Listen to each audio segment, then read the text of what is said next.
नमस्कार, स्वागत है आप सभी का। मैं हूं आपके साथ कुमार कुणाल धीरज। आप देख रहे हैं मुद्दा में आज बातचीत करेंगे ट्रंप के अल्टीमेटम की। जी हां, पुतिन को ट्रंप ने अल्टीमेटम दे दिया है। अमेरिका के राष्ट्रपति डोनाल्ड ट्रंप ने सोमवार को रूस के राष्ट्रपति पुतिन से कहा कि वह 50 दिनों के भीतर शांति समझौता करते हुए यूक्रेन के साथ युद्ध को समाप्त करे या फिर उसे बड़े पैमाने पर नए आर्थिक प्रतिबंधों का सामना करना पड़ेगा। ट्रंप ने नेटो के माध्यम से यूक्रेन के लिए नए हथियारों की आपूर्ति की योजना बना ली है। ट्रंप ने कहा कि वह रूसी राष्ट्रपति व्लादिमीर पुतिन से बहुत नाखुश हैं। उन्होंने इस बात पर जोर दिया कि रूसी नेता द्वारा यूक्रेन पर अपने 3 साल से चल रहे आक्रमण को रोकने से इनकार करने के बाद आखिरकार उनका धैर्य टूट गया है। ट्रंप ने नेटो महासचिव मार्क रूटे के साथ ओवल ऑफिस की बैठक के दौरान कहा, अगर 50 दिनों में कोई समझौता नहीं होता है तो हम बहुत गंभीर टैरिफ लगाने जा रहे हैं। टैरिफ लगभग 100% का होगा। ट्रंप और रूटे ने एक समझौते को भी दुनिया के सामने रखा, जिसके तहत नेटो सैन्य गठबंधन अमेरिका से अरबों डॉलर के हथियार खरीदेगा और फिर उन्हें यूक्रेन भेजा जाएगा। इन हथियारों में पैट्रियट एंटी मिसाइल बैटरी भी शामिल है, जो अमेरिका का सबसे प्रमुख एंटी मिसाइल डिफेंस सिस्टम है। रूटे ने कहा, यह वास्तव में बहुत बड़ा है। रूटे ने संभवतः ट्रंप की लंबे समय से चली आ रही शिकायतों को दूर करने के उद्देश्य से इस डील को गले लगाया। ट्रंप शिकायत करते रहे कि अमेरिका यूक्रेन की सहायता के लिए यूरोपीय और नाटो सहयोगियों से अधिक भुगतान कर रहा है। नेटो प्रमुख ने कहा कि Germany, Canada, Denmark, Finland, Netherland, Norway, Sweden और ब्रिटेन यूक्रेन की मदद करने वाले खरीदारों में से हैं। रूटे ने कहा, अगर मैं आज व्लादिमीर पुतिन होता और आपको बोलते हुए सुनता तो मैं इस बात पर पुनर्विचार करता कि मुझे यूक्रेन के बारे में बातचीत को अधिक गंभीरता से लेना चाहिए। यूक्रेनी राष्ट्रपति व्लादिमीर जेलेंस्की ने घोषणा की है कि उन्होंने ट्रंप से बात की है और हथियार डील के लिए आभारी हैं। अब सवाल यह है कि क्या ट्रंप की चेतावनी के सामने पुतिन झुकेंगे या रूस यूक्रेन की जंग इस चेतावनी से और भड़केगी। तो ट्रंप का यह अल्टीमेटम क्या मायने रखता है, खासकर पुतिन के लिए यह समझना बहुत जरूरी है। बिना वक्त गवाए चर्चा की शुरुआत करते हैं। हमारे साथ हमारे दोनों खास मेहमान जुड़ चुके हैं। हमारे साथ बतौर विदेश मामलों के जानकार करोड़ी सिंह साहब जुड़ चुके हैं। हमारे साथ बतौर रक्षा विशेषज्ञ कर्नल दिनेश शर्मा साहब भी जुड़ चुके हैं। आप दोनों खास मेहमान का स्वागत है। शुरुआत सिंह साहब आपके साथ करते हैं, यह जानने और समझने की कोशिश करते हुए कि आखिर यह जो अल्टीमेटम ट्रंप साहब ने दिया है, इससे यह बता दीजिए सर कि शांति वार्ता शुरू होगी, उसमें उसके ग्राफ में बढ़ोतरी आएगी या और युद्ध को भड़काने वाला कदम माना जाएगा, रूस और चिढ़ेगा और दोगुनी ताकत के साथ पलटवार करेगा। देखिए कुणाल, ट्रंप के बारे में जब से जनवरी में सत्ता में आए हैं, 2 चीजें बड़ी लोकप्रिय हो गई हैं। एक तो ट्रंप हर चीज में डील ढूंढता है, पैसा कैसे कमाया जाए। रियल एस्टेट के डीलर होते हैं, उस स्टाइल में डील करता है। दूसरा, एक फ्रेज वेस्टर्न मीडिया ने कोइन किया है, टाको। ट्रंप ऑलवेज चिकन्स आउट, यानी वो बार बार बदलते हैं। कुछ कहते हैं, फिर थोड़ी देर कुछ दिनों बाद फिर उल्टा कर देते हैं, फिर दोबारा कुछ कहते हैं, यानी वो कंसिस्टेंट कोई स्टैंड नहीं ले रहे हैं। ये 2 चीजें ट्रंप को लेके बहुत पॉपुलर हो गई हैं। अमेरिका के किसी प्रेसिडेंट को लेके इस तरह की चीजें नहीं आई थी। तो इन दोनों के संदर्भ में देखें कि ट्रंप क्या रशिया के साथ किस तरह का वो एटीट्यूड रखेंगे, क्या रशिया पे टैरिफ लगाएंगे। देखिए, जो हथियार बेचने की बात कही है वो यूक्रेन को डायरेक्ट अमेरिका नहीं दे रहा, जो आपने अपनी रिपोर्ट में भी बताया कि वो यूरोपियन कंट्रीज नेटो के सदस्य खरीदेंगे और वो खरीद के उनको देंगे। और ट्रंप ने ये कह दिया, और जो नेटो ने रिजोल्व भी कर लिया कि जितने नेटो के देश हैं वो अपनी जीडीपी का 5% हथियारों पे या मिलिट्री पे खर्च करेंगे। अपने सैन्य साजो सामान और दूसरी एक्टिविटीज है सेना से रिलेटेड। इससे एक तो दुनिया के विकास पे बहुत नकारात्मक प्रभाव पड़ेगा। पहले 2% का टारगेट था, पिछले टर्म में ट्रंप ने इम्पोज किया था, उसको बहुत से नेटो के सदस्यों ने मान लिया था, 5% भी मान लिया। तो ये दुनिया के लिए खतरनाक स्थिति आ रही है, उससे अशांति बढ़ सकती है, शस्त्रों की होड़ बढ़ेगी, सैन्यकरण होगा, तो कॉन्फ्लिक्ट तो खत्म नहीं हो सकता, शांति तो नहीं हो सकती अगर वो कंपटीशन होता तो। अब प्रेजेंट कॉन्टेक्स्ट में हम देखें तो ट्रंप ये ट्रेड को एक तरफ तो ये कहते हैं मैं शांति का साधन बनाता हूँ, दूसरी तरफ वो दबाव का साधन बनाते हैं। और उसको मैं अगर कहूँ अपने यहाँ की हिंदुस्तान के संदर्भ में कि एक स्केयर क्रो डिप्लोमेसी करते हैं। स्केयर क्रो डिप्लोमेसी होती है, जो बीजू का वर्ड अपन हिंदी में यूज करते हैं। हाँ। कि वैसे डरा देना किसी को, ये एक बड़े के अगेंस्ट में एक्शन ले लेना, फिर दूसरे उससे टेरिफाई हो जाएंगे। तो इस तरह की उनकी स्ट्रेटेजी है, वो अमेरिका के सुपर पावर के रूप में सही नहीं है।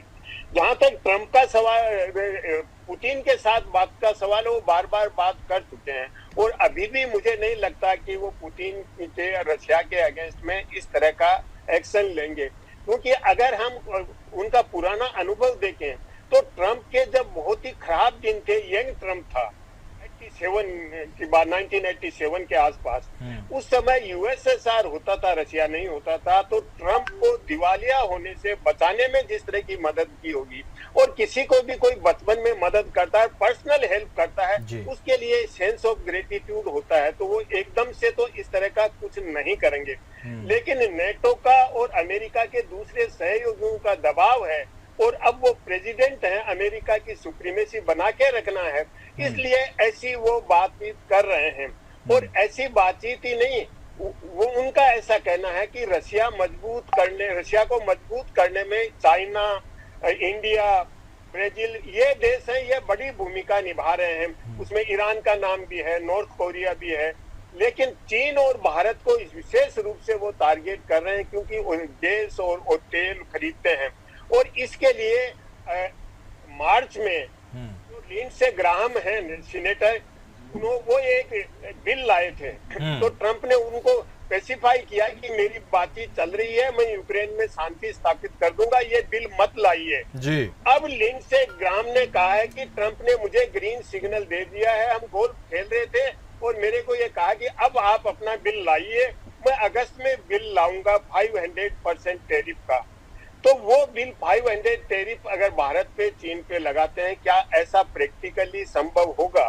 भारत के विदेश मंत्री से ये बात पूछी गई जब वो अमेरिका में इनके क्वेड के विदेश मंत्रियों की बैठक में थे, तो हमारे विदेश मंत्री ने कहा कि जब पुल आएगा तब क्रॉस करेंगे। इसका मतलब अभी से हमें क्या सोचे, तो वो प्रैक्टिकल नहीं लग रहा है। 500% टैरिफ है।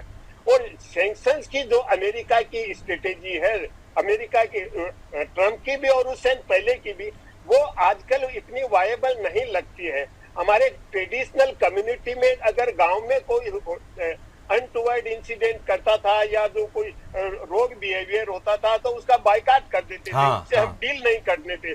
आजकल वो ट्रेडिशनल कम्युनिटी में पॉसिबल नहीं है।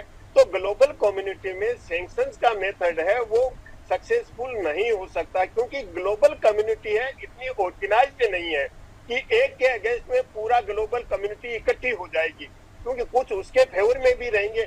तो ये सैंक्शंस का मेथड किसी भी रूप में विश्व में शांति स्थापना का साधन नहीं हो सकता। तो जिस तरह के ग्लोबल लेवल पे एक तरह की सियासी तहजीब बन रही है, उससे लगता नहीं कि विश्व में कोई शांति की स्थापना रहेगी, क्योंकि conflict is born to remain. जिस रास्ते हम जा रहे हैं उससे हमें चाहे कि विश्व का सही तरीके से विकास होगा, एक सस्टेनेबल डेवलपमेंट होगा, ऐसा संभव नहीं है कुणाल। बिल्कुल, विच कंपेल्स अस टू थिंक। आपने बहुत इलाबोरेटली बताया सर, परत दर परत आपने चीजों को रखा है। और इसीलिए शर्मा साहब रुक करते हुए एक सवाल मेरा आपसे रहेगा, ट्रंप साहब को प्रेडिक्ट करना तो खासकर इस टेन्योर में बहुत मुश्किल होता चला जा रहा है। Trump is trumping himself again and again. एक वह भी वक्त था जब पिक्चर आई थी, जब जेलेंस्की साहब से वो बहुत बहुत नाखुश थे, पूरी दुनिया ने देखा था। अब सेम है कहानी, किरदार अलग हो गए।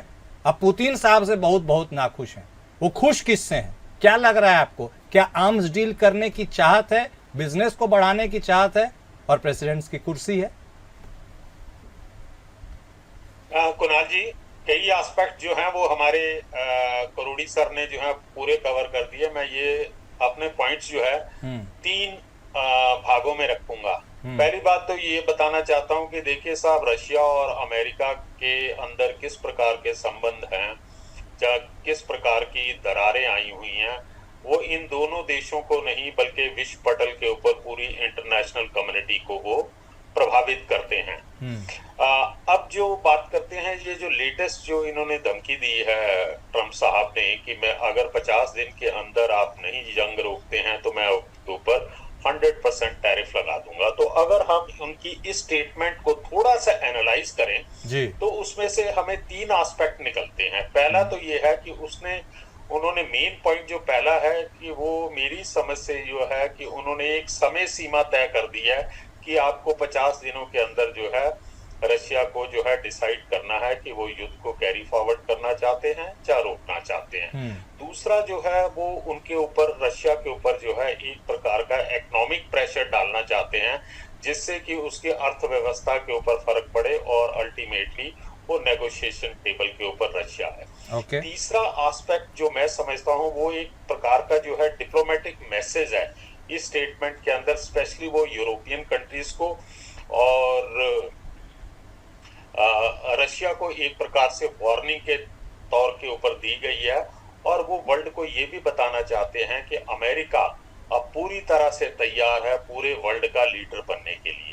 अब इसके क्या अब एम क्या है, ये तो मेन उनकी सोच होगी। अब इसके मुद्दे क्या हैं, जब मेन मुद्दे, उनके बारे में भी थोड़ा सा हम सोच विचार कर सकते हैं। पहला मुद्दा जो मैं समझता हूं कि वो है कि उन्होंने रशिया की जो ऑफेंसिव स्पिरिट है उसको वो कंटेन करना चाहते हैं, जब उसके ऊपर वो एक प्रकार का कॉशन लगाना चाहते हैं। दूसरा, वो जो है अमेरिका को अपना पूरा वर्ल्ड के अंदर जो है वो एस्टेब्लिश करना चाहते हैं कि अमेरिका जो है वो वर्ल्ड लीडर है, वो वर्ल्ड की सोच को, दिशा और दशा को बदली करने के अंदर वो कैपेबल है। तीसरा एस्पेक्ट आ जाता कि वो घरेलू राजनीति के अंदर अपना शक्ति प्रदर्शन करना चाहते हैं कि वो कितने स्ट्रॉन्ग प्रेसिडेंट हैं, जो कि अमेरिका का इंटरेस्ट और अमेरिका की खोई हुई इज्जत को वो दोबारा बरकरार करना चाहते हैं। और लास्ट जो इसका एम निकलता है कि वो चैलेंज करना चाहते हैं रशिया और चाइना का अलायंस। बेसिक इनसे बात है। अब इसके ऊपर थोड़ा सा 2 मिनट और दीजिएगा। बोलिए सर, बोलिए। अब पहली बात तो ये सोचने वाली है, आप रशिया को धमकी दे रहे हैं कि हम आपके ऊपर 100% टैरिफ लगाएंगे। अरे भैया, रशिया और अमेरिका का कौन सा व्यापार होता है? आपने ऑलरेडी अमेरिका और यूरोप ने जो है रशिया के ऊपर तकरीबन जो है 126 या 127 इकोनॉमिक सैंक्शन लगा रखी हैं। अब आप 100% टैरिफ से, उनका कहने का मतलब, या जो मैं समझता हूं कि वो रशिया से जो लोग तेल खरीदते हैं या जो कंट्री उनके साथ एक्सपोर्ट और इंपोर्ट करते हैं, तो वो उन कंट्रीज के ऊपर ये 100% टैरिफ लगाएंगे। ये उनका मंशे है ताकि कि रशिया की अर्थव्यवस्था को कमजोर किया जाए। अब इसका जो है साइड इफेक्ट जो है बाकी कंट्रीज के ऊपर भी पड़ेगा। लेकिन ट्रम्प साहब उसके बारे में बड़ा शांत रहते हैं। भाई, यूरोप के भी तो कई कंट्रीज हैं जो कि आज की तारीख के अंदर भी रशिया से गैस ले रहे हैं, तेल ले रहे हैं। उनके बारे में तो वो कुछ बातचीत करते नहीं। वो वैसे यूरोप को जो है अपना दोस्त बनाने की कोशिश कर रहे हैं, क्योंकि यूरोपियन कंट्रीज जो हैं वो भी धीरे धीरे जो है एक प्रकार से अमेरिका से दूर हो रहे हैं। 20 जनवरी के बाद जिस प्रकार की डोनाल्ड ट्रम्प साहब की जो हिदायतें हैं और जिस प्रकार की वो स्टेटमेंट या जिस प्रकार के वो एक्शन लेते हैं, लेकिन खैर हर देश का अपना सोचने समझने का नजरिया। हमें ज्यादा चिंता है अपने भारत की।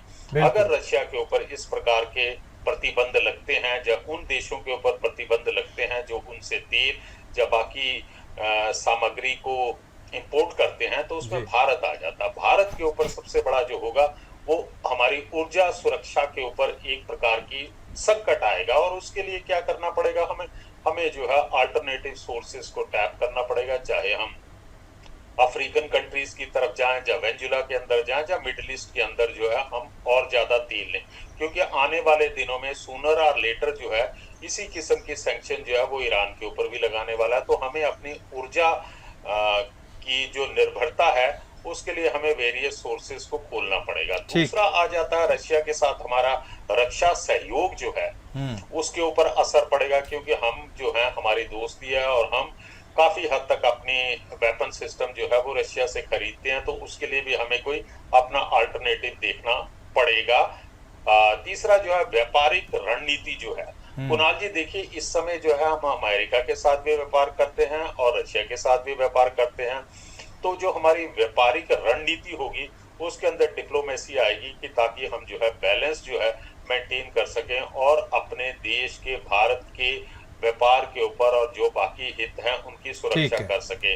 लेकिन एक ये बहुत अच्छी अपॉर्चुनिटी जो मैं सोच सकता हूँ, या इसके बाद अगले सेगमेंट में करोड़ी साहब भी जो है कमेंट कर सकते हैं, जो एक सैनिक होने के नाते ये बड़ी अच्छी अपॉर्चुनिटी है कि हम जो है भारत एक प्रकार से जो हमारी छवि है, हम है नॉन अलाइन, हम किसी भी गुट के अंदर पूरी तरह से समर्पित नहीं है। तो ऐसे समय के ऊपर जो है जैसे हम ब्रिक्स के हैं, G20 के मेंबर हैं या SCO के मेंबर हैं, तो हमारे लिए ये गोल्डन अपॉर्चुनिटी है कि हम एक मेडिएटर की भूमिका को निभा सकते हैं, क्योंकि हमारे ऊपर भारत के ऊपर जो है तकरीबन विश्व का हर कंट्री जो है विश्वास करता है, जिस प्रकार की हमारी एक डिपेंडेबल कंट्री या एक डिपेंडेबल पार्टनर की हमारी छवि है। तो ये इसलिए हमारे पास ये गोल्डन अपॉर्चुनिटी आ जाती है कि हम अपने आप को जो कर ले, बट हमारे को जो है अपनी डिप्लोमेसी को बड़ा बैलेंस करना पड़ेगा, क्योंकि हमारी असलियत हमें मालूम है, हम आज की तारीख के अंदर ना रशिया से दूर जा सकते हैं और ना अमेरिका के साथ भी हम बिल्कुल किसी प्रकार की डायरेक्ट कन्फ्रंटेशन कर सकते हैं, क्योंकि पूरे विश्व को इंक्लूडिंग भारत को भी जो अगले 3.5 साल हैं वो इस अनप्रेडिक्टेबल और अनकन्वेंशनल टाइप के प्रेसिडेंट के साथ हमें डील करना होगा। सही कह रहे हैं आप बहुत सारे बुलेट पॉइंट्स को भी लाए, एक्सप्लेन किया आपने चीजों को। तो क्या कहीं ट्रम्प साहब एक तीर से कई निशाने साध रहे हैं? सिंह साहब, क्या ट्रम्प एक वर्ल्ड लीडर हैं, ग्लोबल लीडर हैं, America for that reason super power भी है, लेकिन क्या Trump can set world order on its own terms? ये भी अपने आप में एक बड़ी बात निकल कर सामने आई। एक तरफ यूरोपियन यूनियन को भी कवर कर रहे हैं, एक तरफ यूक्रेन को भी वो बता रहे हैं, दूसरी तरफ रूस को भी हड़का रहे हैं। क्या वो इतने ताकतवर हैं कि वो पूरी दुनिया को अपने हिसाब से डिक्टेट करके चला सके, या फिर कहानी इसके पीछे और भी कुछ है? देखिए कुणाल, ट्रम्प का जिस तरह का एटीट्यूड है और जिस तरीके से वो डील करना चाहते हैं, वो जिस तरह की रेस्पॉन्सिबिलिटी सुपर पावर की होनी चाहिए, लेजिटिमेसी होना चाहिए, उसको खत्म कर रहे हैं।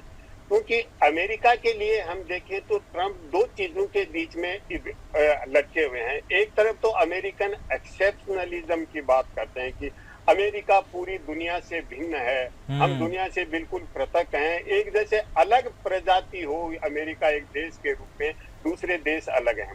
दूसरी तरफ वो कहते हैं अमेरिका आइसोलेशनिज्म, वो कहते हैं हमें दुनिया से कोई लेना देना नहीं, हमारे इंटरेस्ट से मतलब है।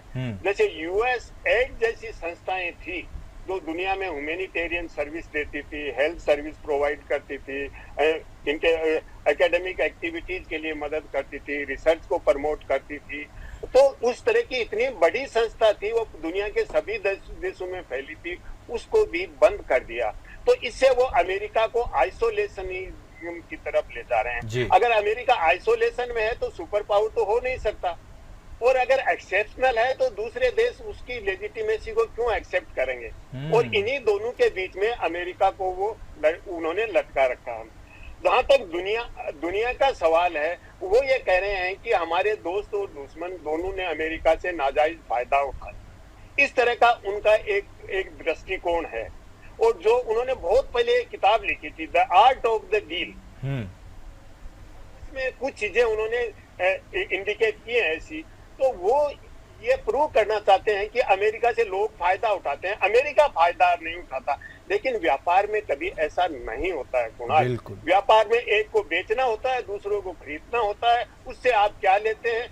कई बार क्या है, आप काइंड में भी होता है, कैश में भी होता है, फिर कैश से आप फिर काइंड में कुछ लेते हैं।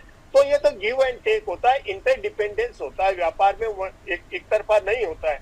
ट्रंप जिस तरह से व्यापार को साधन बना रहे हैं, वो कह रहे हैं कि व्यापार से मैं अमेरिका का प्रभाव भी बढ़ा दूंगा, मैं शांति की भी स्थापना कर दूंगा और दुनिया को मजबूत भी कर दूंगा। तो ट्रेड के एक अलग अलग चीज है, वो जिस तरीके से इसको यूज करना चाहते हैं कि मैं अमेरिका को ग्रेट भी बना दूंगा। तो इस तरह का जो इतनी एम्बिगुअस चीजें हैं, तो इससे मुझे लगता है कि और कुछ हो या नहीं, पूरा जो ट्रेड का नेटवर्क है या जो इंफ्रास्ट्रक्चर है उसको डिसरप्ट कर देंगे। और जो वर्ल्ड ट्रेड ऑर्गेनाइजेशन बना था कई सालों की बातचीत के बाद गेट राउंड ऑफ टॉक्स चली थी और फिर WTO के रूप में सामने आया था, उसको बिल्कुल डिसरप्ट कर देंगे। भारत ऑलरेडी WTO में चला गया है अमेरिका के अगेंस्ट में, लेकिन ट्रंप ये चाहता है भारत के साथ ट्रेड एग्रीमेंट हो, लेकिन मेरी टर्म्स पे हो। भारत अभी तक सहमत नहीं बनी है दोनों में। अब दोबारा भारत की टीम वहां चली गई है, बातचीत चल रही है। लेकिन एक चीज उन्होंने पहले इंडिकेट कर दी थी, जब हमारे प्रधानमंत्री गए थे अमेरिका और जब प्रेस कॉन्फ्रेंस हुई, तो उन्होंने स्पष्ट रूप से कहा भारत को तेल की जरूरत है, एनर्जी की जरूरत है, हमारे पास है, हमारे से खरीदो। भाई अगर आप रशिया से सस्ती देते हैं तो आपसे खरीद लेंगे। लेकिन वो अपनी टर्म्स पे हर चीज मनवाना चाहते हैं, जो संप्रभु राष्ट्रों में के लिए अच्छी नहीं है और स्वयं अमेरिका के सुपर पावर के लिए भी अच्छी नहीं है। अब ट्रंप के सामने चुनौती रशिया को लेके एक दूसरी और है, वो अच्छी तरह समझते हैं और इसीलिए शायद वो 50 दिन का टाइम ले रहे हैं। वो ये चाहते हैं कि रशिया और चाइना की जो यूनिटी है, सॉलिडेरिटी है, उसको किस तरह से डिस्कनेक्ट किया जाए। और इसके लिए अब भारत से वो दूर हटके चाइना के नजदीक जा रहे हैं। जो ट्रेडिशनली इंडो पैसिफिक की स्ट्रेटेजी थी ना, जो इंडो पैसिफिक की बात करते थे, ट्रंप के पिछले रिजीम में शुरू हुई थी और अभी भी इंडो पैसिफिक क्वेड बना तो इंडो पैसिफिक के लिए बना, चाइना के इन्फ्लुएंस को कम करेंगे, ये सब बातें थी। अब ट्रंप के लिए एक तो मजबूरी यह हो गई कि जो इंडो पैसिफिक में अटेंशन था, जो अमेरिकन फोर्स थी, उसको मिडिल ईस्ट में लाना पड़ रहा है। मिडिल ईस्ट की स्थिति अभी बिल्कुल ठीक नहीं है। ईरान से हो सकता है कि फिर हालात बिगड़े, ईरान के और अमेरिका और इजराइल के बीच में फिर कॉन्फ्लिक्ट बढ़ जाए। तो एक तो इंडो पैसिफिक से उधर जा रहे हैं, दूसरा इंडो पैसिफिक से फिर से एशिया पैसिफिक में जा रहे हैं, जो बाइडेन के टाइम पे था। तो उस समय वहां जाके वो चाइना और साउथ ईस्ट एशिया पे फोकस करना चाहते हैं और चाइना को कुछ कंसेशन देके रशिया और चाइना को डिस्कनेक्ट करना चाहते हैं। ये स्ट्रेटेजी है उनकी। अब चाइना और रशिया डिस्कनेक्ट होंगे या नहीं होंगे, लेकिन चाइना के साथ ट्रेड एग्रीमेंट उन्होंने कर लिया है। तो अब वो इंडिया से दूर हट रहे हैं। वो ये सोच रहे हैं कि इंडिया को हम जिस तरह चाइना रशिया के अगेंस्ट में युद्ध करना चाहते थे, उस प्रोपोर्शन में इंडिया युद्ध नहीं हो रहा है। ठीक है। इसलिए इंडिया से डिस्टेंस मेंटेन करो और इसीलिए पाकिस्तान के साथ भी जा रहे हैं। इंडिया अभी आपने देख भी लिया, जब ऑपरेशन सिंदूर हुआ तो पाकिस्तान और इंडिया को बराबर रखा उन्होंने, रादर पाकिस्तान की तरफ झुकाव ज्यादा था। जी कुणाल। नहीं, ठीक कह रहे हैं आप। और अब देखिए वक्त का भाव भी है, लेकिन शर्मा साहब एक इम्पॉर्टेंट बात सर आप बता दीजिएगा, जरूर अपने समझदारी के हिसाब से बताइएगा। ये देखिए जो ट्रम्प साहब कर रहे हैं ये बहुत दूर की सोच रहे हैं, लेकिन क्या सब कुछ यही सोच रहे हैं? क्या पुतिन कुछ नहीं सोच रहे होंगे? पुतिन के पॉइंट ऑफ व्यू से उनके मन में क्या कुछ चल रहा होगा, इसके बारे में भी कुछ बताइए सर। कुणाल जी, वो पुतिन को जो है अंडरमाइन कर रहे हैं। वो कहते हैं मैंने उससे 4 बार बात कर ली, और जिस प्रकार की जो आपने हाल ही के दिनों में या कल की न्यूज के अंदर आपने देखा होगा जो वहां से निकल कर आ रही हैं, डोनाल्ड ट्रंप साहब जो है पुतिन साहब को जो है अंडर एस्टिमेट कर रहे हैं। उन्हें नहीं मालूम कि उनकी किस प्रकार की कैपेबिलिटी है और किस प्रकार के वो लीडर हैं। पुतिन साहब के जो सिर्फ 2 एम है, पहला यूक्रेन जो है वो नाटो ज्वाइन ना करे, दूसरा है कि जो मैंने 20% से ज्यादा उनकी जमीन कैप्चर कर ली है वो मैं वापस नहीं करूंगा। अगर उनकी ये 2 शर्तें जो है यूक्रेन मान रहा है तो 24 घंटे के अंदर ही उनका जो है ये युद्ध समाप्त हो जाएगा। दूसरा एस्पेक्ट जो है, ये जो डोनाल्ड ट्रंप ने नई चाल चली है कि नाटो कंट्रीज को वो पूरे वेपन देंगे, बेचेंगे, नाटो कंट्री जो है उनको पेमेंट करेगा और नाटो कंट्री इन टर्न वो पूरा वेपन सिस्टम, जितना भी मिसाइल एयर डिफेंस सिस्टम है, वो यूक्रेन को देगा। ये समझ रहे हैं कि उनकी इस चाल को पुतिन समझ ही नहीं रहा, क्योंकि विश्व पटल के ऊपर जो है अमेरिका और साथ में जो उनका मागा कैंप है, उनको एक प्रकार का ये इंप्रेशन देना चाहता है कि अमेरिका जो है डायरेक्टली किसी बाहर वालों के युद्ध के अंदर शामिल नहीं है। लेकिन उसकी इस प्रकार की जो स्ट्रेटेजी है उसको पुतिन अच्छी तरह से समझ रहे हैं। और पुतिन साहब ने जो है अपना जो है अभी तक जो है अपना जो विचार जो है वो किसी प्रकार के उन्होंने प्रकट नहीं किए हैं। उन्होंने सिंपल लैंग्वेज में बता दिए कि उनकी टर्म्स ऑफ रेफरेंस क्या है, जिस वजह से आप युद्ध को हम रोक देंगे। बाकी ये 50% का देख लीजिए। एक हफ्ते के बाद जब हम दोबारा, कुणाल जी, हम आप और करोड़ी साहब बात कर रहे होंगे, तो मुझे लगता है कि और एक हफ्ते या 10 दिन के बाद जो है ये कुछ नया आ जाएगा और ये 100% टैरिफ ऑन रशिया और ये जो है ये सारी चीजें वापस आ जाएंगी। ये कोई मुझे लगता नहीं है कि ये वास्तव में जहाँ ग्राउंड के ऊपर इस प्रकार की चीजें इंप्लीमेंट होगी। दूसरा, रशिया और चाइना को अलग करते हैं। अरे भाई, चाइनीज जो हैं उनकी भी थिंकिंग बहुत ज्यादा, वो भी बहुत दूर की सोचते हैं। उन्होंने पूरा क्वाइटली जो है पूरे तकरीबन 147 कंट्रीज के अंदर जो है उन्होंने अपना नेतृत्व और अपना प्रभाव छोड़ा हुआ है। और आपके पास, अमेरिका के पास जितने कंट्रीज हैं वो आपसे धीरे धीरे दूर हो रहे हैं, क्योंकि आपकी स्टेटमेंटें, आपके जो इच्छाएं हैं उनको जरा पूरा करना आपके मित्रों के लिए संभव नहीं है। ठीक है सर, ये तो एक मिस्ट्री बॉक्स की तरह पूरा एपिसोड है। प्रत्यक्ष में कुछ और है, परोक्ष में कुछ और है। ठीक ही कहा है आपने, पल पल बदलता ये पूरा अपडेट है। बहुत शुक्रिया सर, आप दोनों खास मेहमान का अपना वक्त देने के लिए, इस चर्चा में शामिल होने के लिए। तो देखिए, ट्रम्प तो जो कर रहे हैं सो कर ही रहे हैं, लेकिन यह भी समझना ज़रूरी है कि जो नहीं कुछ कर रहे हैं और कह रहे हैं वह क्या कर सकते हैं। और इसीलिए यह पूरा का पूरा सिनेरियो बहुत इंटरेस्टिंग है, क्लाइमेक्स से भरा हुआ है। मुद्दा में आज बस इतना ही। नमस्कार।